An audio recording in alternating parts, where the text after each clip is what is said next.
मनमोहन सिंह अब हमारे बीच नहीं रहे, लेकिन उन्होंने इस देश के लिए जो कर दिखाया है उसके लिए यह देश हमेशा उनका कर्जदार रहेगा। आज हम आपको उनसे जुड़ा एक मजेदार किस्सा बताते हैं। जब उन्होंने भारत का विभाजन करवाने वाले मोहम्मद अली जिन्ना को एक गहरा दर्द दिया था। यह किस्सा तब का है जब हिंदुस्तान बटा नहीं था और हिंदुस्तान के एक बड़े शहर लाहौर में हिंदुस्तान का एक बड़ा नेता मुस्लिम लीग सुप्रीमो मोहम्मद अली जिन्ना अपने घर के बाहर सिगार पीते हुए भारत को बांटने के बारे में सोच रहा था। अचानक उसका सोचना रुक गया। उसे अचानक एक झटका लगा। जिन्ना अपना माथा सहलाने लगा। उसे जोर की गेंद लगी थी। जिन्ना को गेंद मारने वाले का नाम मनमोहन था।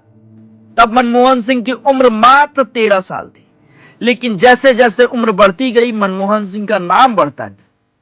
प्रख्यात अर्थशास्त्री हुए, वर्ल्ड बैंक के लिए काम किया, इकोनॉमिक्स के प्रोफेसर बने, आरबीआई के गवर्नर बने, फिर 10 सालों तक पीएम के रूप में देश की बागडोर संभाली। यानी उनसे पहले केवल जवाहरलाल नेहरू ही थे जो 2 बार भारत के प्रधानमंत्री रहे थे। जिन्ना को चोटिल करने वाला किस्सा खुद मनमोहन सिंह ने एक प्रेस कॉन्फ्रेंस में सुनाया था, जब उन्होंने लाहौर के एक जूनियर कॉलेज के ग्राउंड में खेले गए हॉकी मैच के बारे में बताया। मनमोहन सिंह ने तब कहा था कि हम लोग आजादी के पहले वाले पंजाब में पैदा हुए थे। विभाजन के बाद वो हिस्सा पाकिस्तान वाले पंजाब में चला गया। बात 1945 की है, जब मैं मात्र 13 साल का था। हॉकी खेलने के दौरान मैंने गोल पोस्ट की तरफ गेंद को हिट किया और निशाना चूक गया। निशाना चूकते हुए ग्राउंड के बगल वाले बरामदे में खड़े एक शख्स को गेंद जा लगी। वो शख्स और कोई नहीं बल्कि पाकिस्तान के पहले राष्ट्रपति मोहम्मद अली जिन्ना थी। वो बॉल सीधे उनके सिर पर जाकर लगी थी। जिन्ना को पता ही नहीं चला कि आखिर क्या हुआ। बता दें कि पूर्व प्रधानमंत्री डॉक्टर मनमोहन सिंह का 92 साल की उम्र में गुरुवार रात दिल्ली के एम्स में निधन हुआ।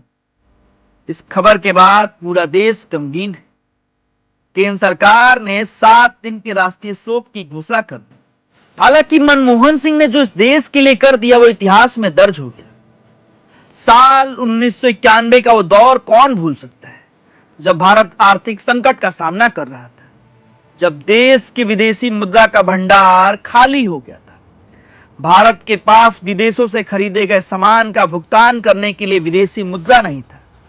देश के पास इतने भी पैसे नहीं थे कि वे 3 हफ्तों तक के आयात का खर्चा उठा सके। 1990-91 में हुए खाड़ी युद्ध के कारण तेल की कीमतें आसमान छूने लगी थी। इससे भारत को तेल आयात करने में ज्यादा पैसे खर्च करने पड़े। इन सब कारणों से भारत का विदेशी मुद्रा भंडार कम होता चला गया। भारत के पास सिर्फ $6 बिलियन बचे थे, जो सिर्फ 2 हफ्ते के आयात के लिए काफी थे। सरकार का खर्च भी बढ़ गया था और विदेशों से लिया कर्ज भी बहुत ज्यादा था। बढ़ती महंगाई ने आम आदमी की मुश्किलें और बढ़ा दी थी। तब मनमोहन सिंह ने बतौर वित्त मंत्री की कमान संभाली थी। मनमोहन सिंह ने बजट पेश किया था। बजट भाषण में मनमोहन सिंह ने कहा था कि 1 महीने पहले ही सत्ता में आई नई सरकार गहरे आर्थिक संकट का सामना कर रही है।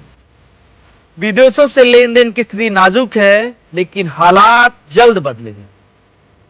ये मनमोहन सिंह का दृढ़ संकल्प ही था और उन्होंने हालात को बदल कर दिखाया।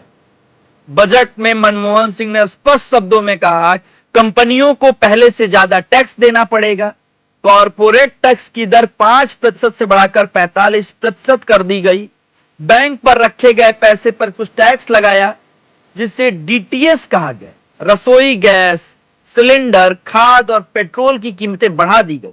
पहले चीनी सस्ती मिलती थी क्योंकि सरकार इस पर सब्सिडी देती थी, लेकिन यह अब सब्सिडी हटा ली गई। यह बजट भारत के लिए नई शुरुआत था। इसमें लिए गए कड़े फैसले से लोगों को कुछ समस्याओं को सामना तो करना पड़ा, लेकिन इन फैसलों से भारत की अर्थव्यवस्था फिर से पटरी पर आ गई। भारत ने विकास की राह पकड़ ली।